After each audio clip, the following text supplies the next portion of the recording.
Chapter 1 Storyteller. Gold silks and purple velvets hung above the gilded chair where Atsja settled in to tell the Princess Caiatl her nightly story. Atsja was the Emperor's myth-keeper, a talented storyteller, and a scion who held all the legends and histories of the conquered worlds in her mind. Caiatl's father often said, Atsja is an Athenaeum world in and of herself. He often retreated, either into his pleasures or his unpredictable melancholy, leaving Atsja to fill Caiatl's mind with fantasy. Holding a toy model of a warship in her hands, Caiatl sat on the floor before Atsja. Atsja, she said politely, knowing she would not receive her story otherwise. please tell me how the faraway peoples said the universe came to be. Atsja considered, searching through the library of her mind, and then nodded. Imagine the universe as swirling chaos, Atsja said softly.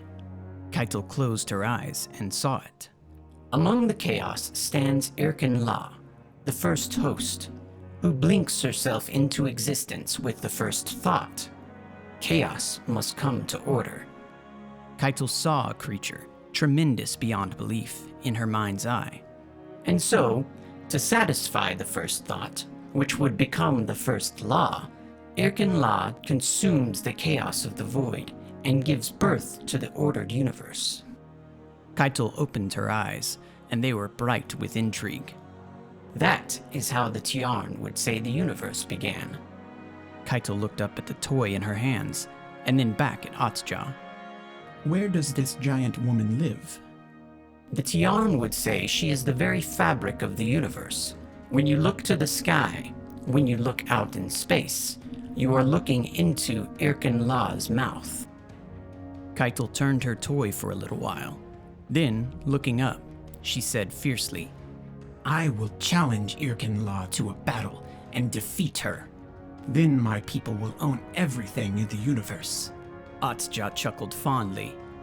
Yes, I think you would, she said. But the Empire has already defeated the Tiarn. None of them are left. And with no one to believe in her, Irken La is dead as well. Then I will believe in her. Atsja's lips pulled back in a curious smile. You believe in her so you can challenge her? Yes. Laughing again, Atsja placed her hand on Caiatl's head. Ah, brave Caiatl. A warrior so mighty she wills her enemies into existence. Caiatl's chest swelled with an incandescent pride.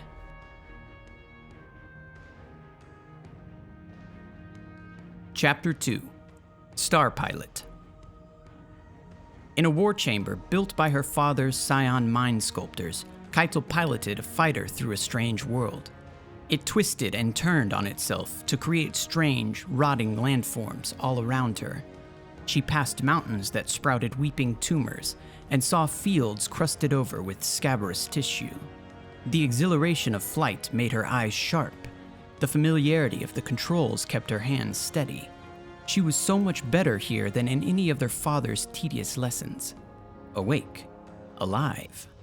Xivu Arath's voice rumbled in her ear like a surfacing land whale. Imagine all of the Toro Batal as the putrid grave swamps of Ark, she said. Centuries sunk in muck, a testament to someone else's conquest. Caiatl narrowed her eyes at her ship's heads-up display as a corrupted flame suddenly burned a hole in the sky itself, straight ahead. There are monsters at the edge of our territory that would tear our world open and turn it inside out. Xivu growled. They fear nothing. Caiatl felt a jolt. The telltale rock, tilt, and drag of damage at the tail of the ship. She tried to pull up. Through the hole in the sky emerged a hag, enormous, robed, and screaming. Emerald fire burst from her claws and spiraled toward Caiatl's ship, but she was too dazzled by the fireworks to avoid it. Seconds before the flames engulfed her ship, Caiatl heard, What do you fear, princess? In these war chambers, simulated death felt like real death. Panic, pain, darkness, realistic consequences for failure. The chamber left its inhabitants floating in a void after defeat, and in that emptiness, minutes could feel like hours. When the darkness finally evaporated, Caiatl stood in the blank chamber, alone. Umun emerged and crossed the room. "You're dead," she told her. Caiatl kept her back straight and voice level, though there was a tremor in her arm, a humiliating after effect. Yes. "You were distracted. Umun said. I saw you, looking around like you were on a sightseeing flight. She made a dismissive gesture with her left hand. Weaned and coddled on too many stories." I won't fail again. Caiatl said. "Wrong. Said Xivu Arath. You'll die many more times if you wish to live. She clapped a hand on Caiatl's shoulder. Do it again." Chapter 3. Assassin. Caiatl felt the assassin's eyes on her back before she heard their words. Your father sends his regards, They croaked. She calmly turned. The intruder was not Cabal. They wore a strange, sleek armored suit. Some off-world species unaccustomed to the atmosphere, no doubt. But her father's influence on it was obvious. He did so favor white, purple, and gold. He can keep them, Caiatl said. The assassin's gun, pointed at her chest, glowed with a purple light that distorted the air around it. He sent a message for you. Caiatl lunged, crashing her shoulder into the assassin. They fired their weapon, and void energy seared through Caiatl's bicep. Undeterred, she slammed the assassin to the ground, clutching their throat in one hand and making a fist with the other. She cocked her arm back. Her reflection in the assassin's helmet stared back at her, furious, unblinking, curious. Go on then. She snarled, her fist looming. The message? The assassin struggled. You are a child in a general's costume. They spat. None of the vision of your father. None of the drive or strength of the one they called Dominus. Something sharp penetrated Caiatl's pressure suit and slipped against her ribs. You will not be remembered. Spurred to action, Caiatl rolled to unseat the blade. The assassin followed and raised the void weapon to her head. Caiatl slammed her hand over the barrel. Energy shot through her palm as she ripped the gun away. She grabbed the assassin's helmet with her bloody fingers and slammed their head against the ground. Once, twice, 3 times. The shield began to crack. 4, 5, 6 times. She let the helmet thud against the ground. Her contorted reflection now stared back. Is he listening? Caiatl boomed. My father! Tell him I will come for him. Tell him there is no distance that will save him from me. The assassin gasped and wheezed. When they recovered their voice, they hissed. Killing me will not stop the end from coming. My gods have foretold. Caiatl hesitated for a brief moment before her good hand clenched into a fist and slammed the assassin's visor, shattering her reflection as well as the assassin's skull. She sat back in the wreckage, panting, covered in a strange viscous blood. Your gods are dead, she said to no one.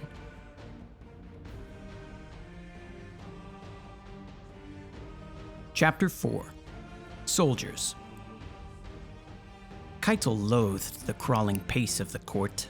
She despised the tricky voices of courtiers and generals vying for attention and resources. Sorting out their tedious requests was like fetching lost scraping sticks from the bottom of a mud wallow.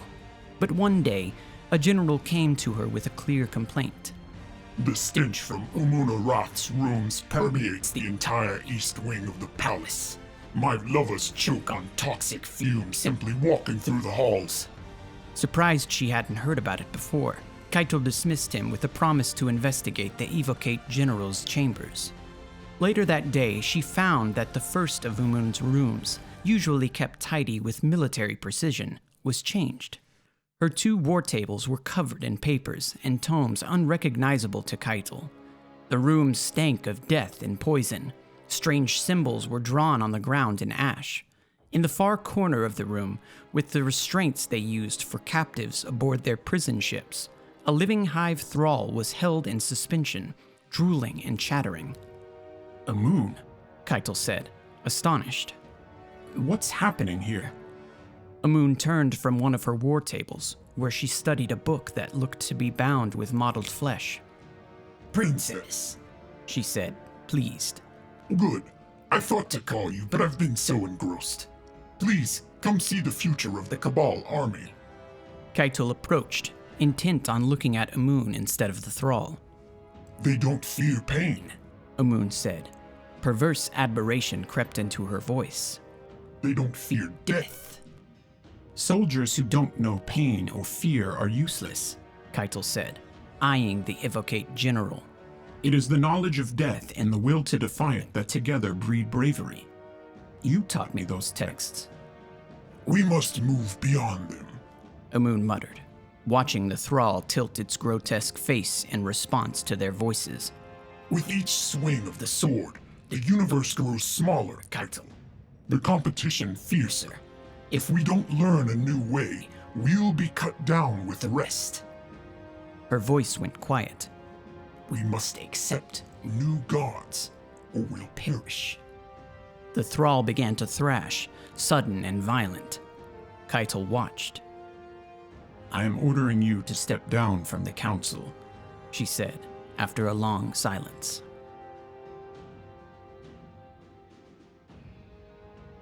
Chapter 5. New Gods. It was Tarun, one of Caiatl's advisors, that alerted her to the spectacle. In the square. She said, her deep voice laced with concern. I've never seen anything like it. Caiatl winked immediately. In the central square of Torobatl's weaponsmith district, a bright green flame licked the air.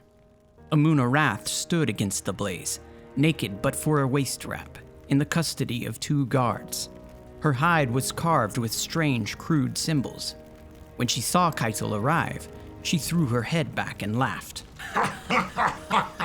Here comes the Princess Imperial, she said, to kneel before our new god. I am Xivu, whispering. Caiatl strode forward. Let her go. She told the guards. Reluctant, they did as she asked. What god, Amun? What heresies have you invented now? Amun grinned. The god of war. She said, and the earth trembled beneath them. But the god of war has planted her armies elsewhere. It is her sister, smiling, that has taken the year of the war child, Xivu Arath.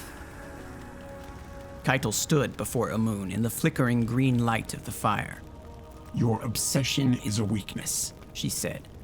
and a threat to our prosperity. You cannot stop it now. Amun lilted, breathless with delight. Xivu Arath, hear me. Caiatl didn't break her stare. I have no choice but to... Amun, chuckling, raised her hands. They glowed. The fire behind her burned higher and chattered like rattling bones. The war is all there is, She said. As the chattering reached a fevered pitch, Caiatl made a decision. With the lightning-quick reflexes Amun had taught her, she unsheathed the ceremonial sword at her side and ran it through Amun's middle. Amun laughed. You are war, and I conjure you with war and blood. She laughed and laughed and laughed until her mouth began to ooze.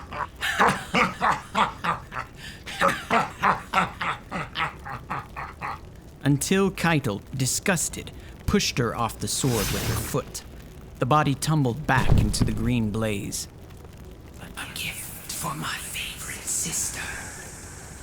As the fire consumed the corpse, a gargantuan portal opened in the sky.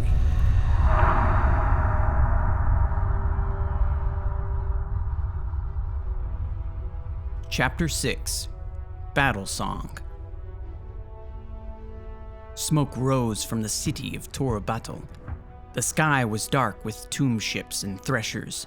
Strange spindly towers sprouted from the ground, infecting the streets and alleyways Caiatl had known so well, rendering the landscape alien. Many of the creatures that poured from the tear in the sky had fallen to her missiles, like any other enemy. But their number never seemed to dwindle. Their will never seemed to falter. Pinned in the wreckage of a crashed single-pilot fighter, Caiatl caught her breath as gel leaked from her suit. She remembered Amun's words. They don't fear pain. They don't fear death. She wondered how she could have let this happen. How could she have been the one to open that door? Because even as she cursed Amun for starting this, Caiatl was the one who had finished it. It didn't matter that she'd done it unwillingly and unknowingly. That responsibility was still on her shoulders. She cursed Amun and the vermin hive, but more than that, she cursed herself. She was responsible for the destruction of her home. A voice as loud as thunder spoke to her, deafening. My home is war. My voice is a battle song. For as long as you have worshipped war, you have worshipped me. I am here to claim my tribute. It is overdue.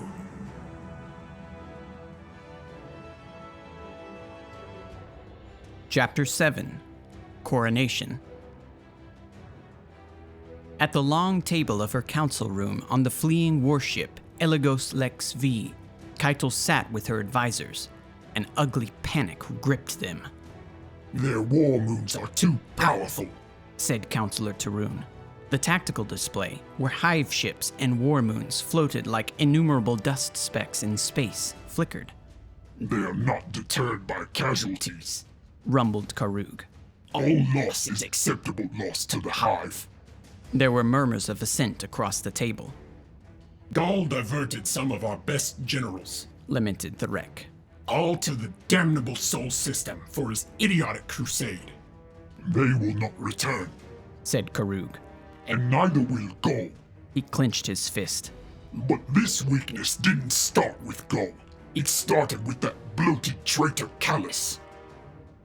Karug and Tharek glared at each other from across the table. They shared a look Caiatl knew very well. It often preceded bloodshed.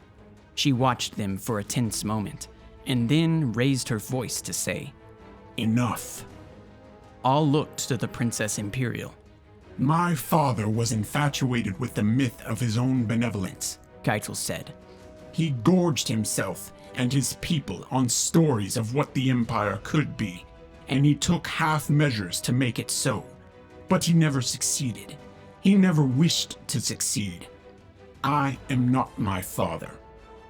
Dominus Gaul was obsessed with his own redemption.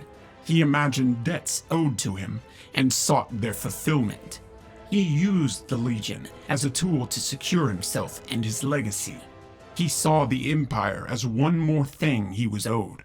I am not Dominus Gaul. Xivu Arath misled me, misled us all. Our people are not meant to flee our battles, but neither are we the hive, throwing ourselves on the blade again and again. There is strength in tactical retreat. She studied the worried faces of her counselors and felt shame for their weakness, but responsibility as well. We'll direct all our surviving ships to the Sol system to reclaim whatever remains of the Legion. This is my first order, as Empress of the Cabal. The next day, as they fled their homeworld, a coronation was held upon the Eligos Lex V, royal flagship of Empress Caiatl, leader of the Cabal.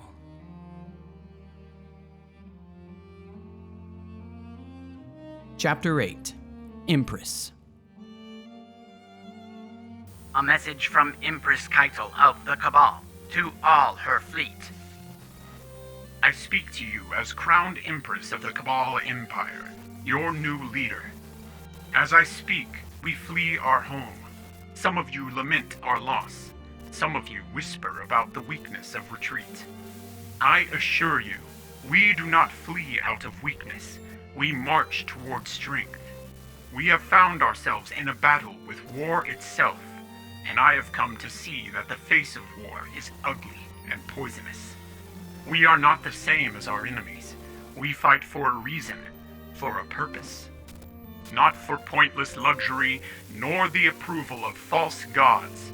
Unlike our predecessors, we fight to pay homage to our past and make strides towards our future. A future where all glory is not for vanity, but for our people. We fight for the Empire.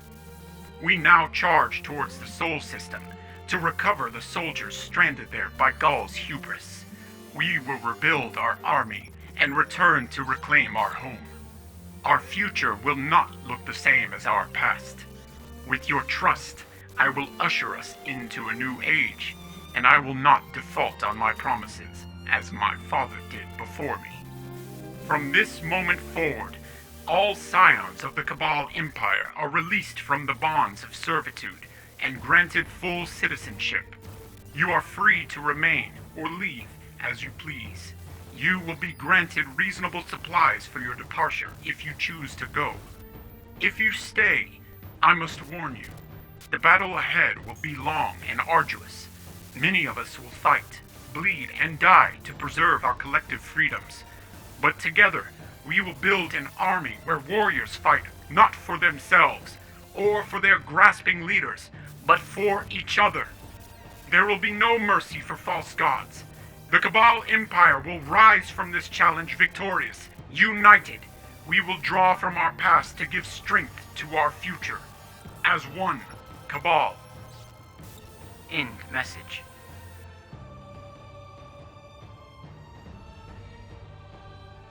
Chapter 9. Truce. Caiatl was sitting alone in her private quarters. She glanced up, awoken from her reverie when Tarun arrived. Empress. Tarun said, bowing. She was a stickler for formality. The other counselors are awaiting a decision regarding our arrival in Seoul. Caiatl gave her a wry look, as if she didn't know. Tarun waited. When Caiatl didn't answer, she pressed further. Have you made a decision? Caiatl sighed and shifted in her seat. Not yet, She said. there's still much to consider. Sit down. Tarun hesitated, caught between her dedication to formality and a direct order from her Empress. She gingerly lowered herself into a chair. The Guardians killed Gaul. Caiatl said. Yes. Said Tarun. Stories say they've killed greater enemies too. Other deities of the Hive. One of the great worms. And a sibling of Xivu Arath. Caiatl added. Perhaps then the costs of this venture do outweigh the benefits. Tarun mused. We need every resource at our disposal. Caiatl said. Tarun was quiet. Caiatl leaned forward abruptly in her seat. Do we need to make war to regain the Legion? Once more, Tarun was silent. Eventually, she said, carefully. You don't believe we would win? Caiatl saw the blade hidden in Tarun's question. We would win, She said. After a long, grueling war, we'd sustain huge losses, and we'd leave ourselves open to further devastation at the war god's hands. Tarun's gaze turned thoughtful. Yes. Probably. She studied Caiatl's face. So what do you suggest? We negotiate Caiatl said quietly. with the Guardians. Tarun observed her customary moment of silence. Some of the counselors won't like it. I know. Caiatl said. She stared past Tarun, her jaw set. I don't either. You'll have to make a gesture for them. A nod to our legacy as conquerors. If they see it as true, equal negotiation. Tarun trailed off. They'll call it a weakness. Caiatl finished. Tarun nodded. Especially after fleeing Toro battle. They shared another silence. The ache of mounting stress began to push at Caiatl's temples. Her voice was weary when she spoke again. Then we will demand that the Guardians kneel.